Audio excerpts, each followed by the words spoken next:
dan mulut korban juga robek, disayat mulai dari kuping kanan terus ke mulut, terus ke kiri dan ke kuping sebelah kiri.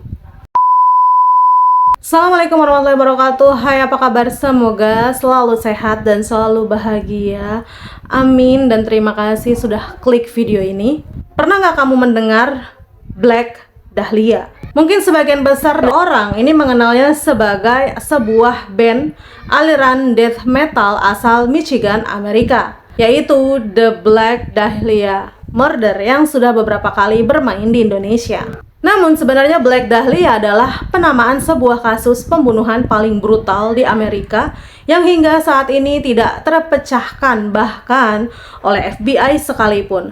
Kasus inilah yang kemudian menginspirasi band The Black Dahlia Murder sebagai nama mereka. Tapi aku nggak mau bahas bandnya ya, melainkan kasus kriminal di balik nama Black Dahlia. Nggak usah lama-lama, kita langsung aja ke ceritanya.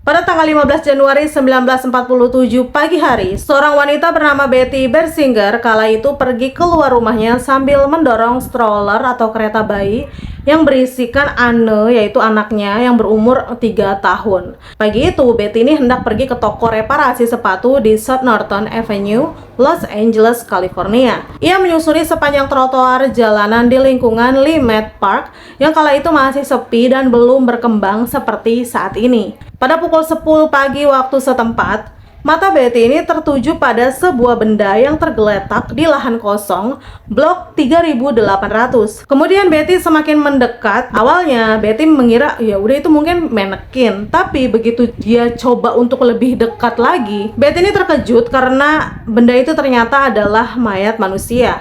Seketika Betty merinding begitu melihat mayat sesosok perempuan itu terbelah dua di bagian pinggang dengan wajah yang rusak. Betty langsung menggendong Anne dan menarik stroller menuju rumah warga terdekat.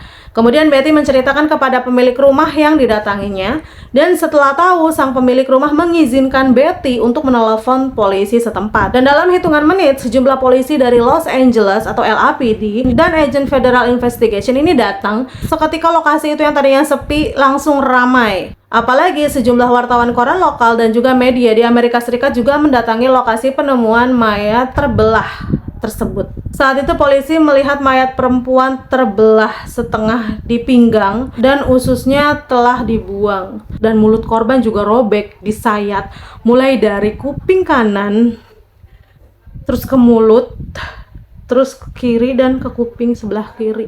Kerobekan itu seakan seperti senyuman yang dikenal Glasgow Smile atau senyuman The Joker.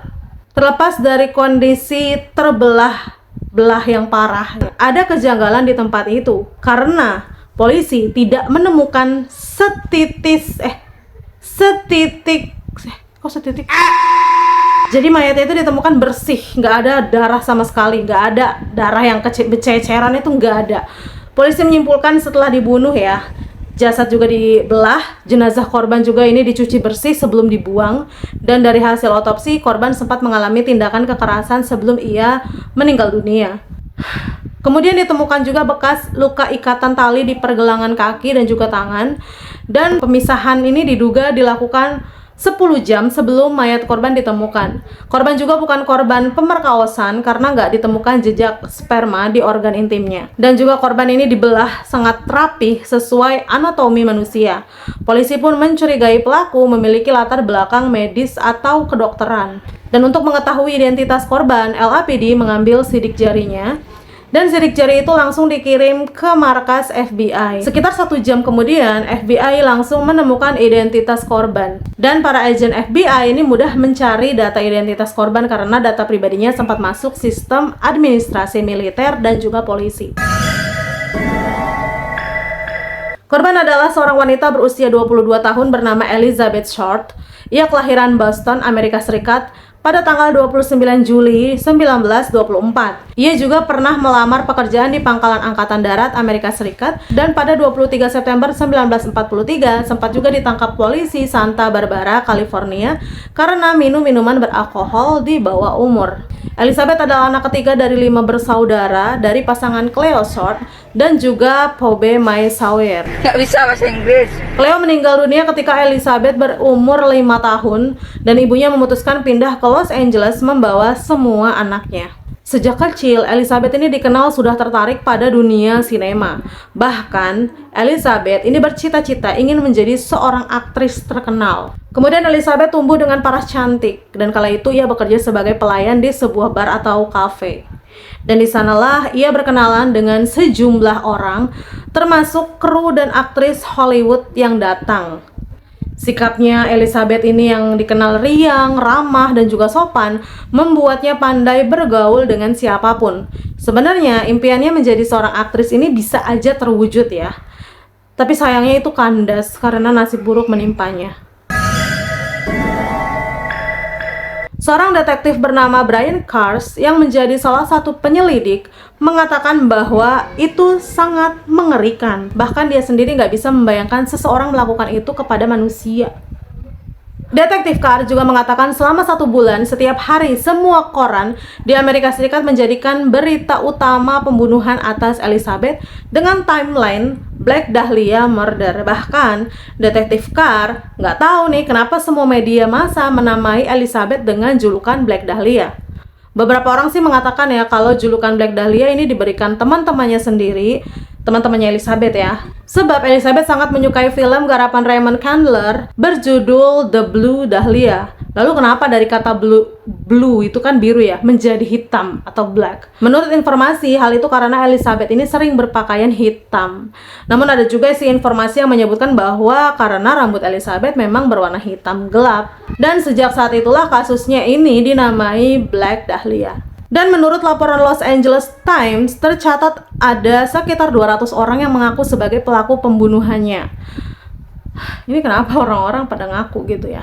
Mereka ini mulai dari ibu rumah tangga, pendeta, hingga para penipu. Bahkan saat itu polisi banyak menerima surat kaleng. Di antaranya merupakan potongan huruf dari koran yang dirangkai lagi menjadi kata-kata. Isinya ada yang mengaku sebagai pembunuh Elizabeth.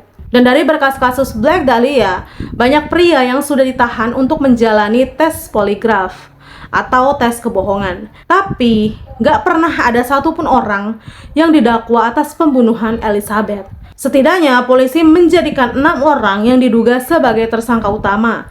Salah satunya adalah George Hodel, seorang dokter pengelola klinik penyakit kelamin di Los Angeles. Tapi polisi kembali melepaskannya karena nggak cukup bukti untuk mendakwanya. Dan akhirnya kasus itu dihentikan hingga bertahun-tahun. Kemudian kasus ini ramai kembali berkat pengakuan Steve Hodel yang nggak lain adalah putra George Hodel dalam bukunya Black Dahlia, The True Story, terbitan tahun 2003. Ia ini meyakini bahwa ayahnya adalah pelaku karena tulisan tangan ayahnya ini mirip dengan beberapa surat kaleng yang dikirimkan ke polisi saat itu. Dan pengakuan lebih mengejutkan ini datang dari Pew Mary Itwell, seorang penulis buku Black Dahlia Red Rose pada 2017. Itwell menyatakan bahwa pelaku pembunuhan Elizabeth Short adalah Leslie Duane Dillon, seorang bellboy yang pernah ditahan polisi saat itu tapi dibebaskan. Di sana ia menuduh LAPD sengaja membiarkan pembunuh Elizabeth lolos. Karena alasannya, Sersan Finis Brown, salah satu dari 2 penyidik utama kasus tersebut,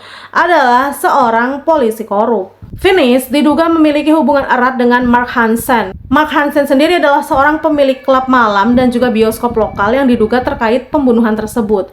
Jadi dugaan Itwell juga berdasarkan informasi dari Buzz William, yaitu pensiunan kepolisian Long Beach, Los Angeles. Pokoknya banyak banget lah rumor-rumor ya atas kematian dari Black Dahlia ini atau Elizabeth. Karena Bush mengatakan bahwa ayahnya, yaitu Richard F. Williams, ini pernah bergabung dalam tim penyelidik kasus tersebut. Bush juga menyatakan para penyelidik kasus tersebut adalah tim LAPD Gangster Squad, yaitu sebagian anggota tim ini punya hubungan dengan Leslie Dillon. Bush sendiri pernah mendengar obrolan sang ayah dengan temannya dari tim khusus itu. Ayahnya yakin kalau Leslie Dillon adalah orang yang merencanakan pembunuhan bersama Mark Hansen dan satu orang misterius bernama Jeff Connors. Ya, meskipun begitu ya, dugaan demi dugaan ini terkuak, namun akan sangat sulit memeriksa dokumen kasus itu karena kepolisian LAPD nggak akan pernah membuka file lamanya lagi. Itwell yakin bahwa Elizabeth ini dibunuh di Astra Motel tempat Leslie Dillon tinggal, dan hal ini berdasarkan laporan pasangan Henry dan Clara Hoffman, yaitu pemilik motel itu, yang menemukan salah satu kabin mereka ini berlumuran cairan merah pada tanggal 15 Januari 1947. Ditambah lagi keterangan seorang saksi yang melihat seorang wanita berambut gelap mirip dengan Elizabeth bersama seorang pria dengan Mark Hansen. Kasus ini akhirnya tertutup ya karena Mark Hansen memiliki hubungan dengan para polisi, kata Itwell ini ya.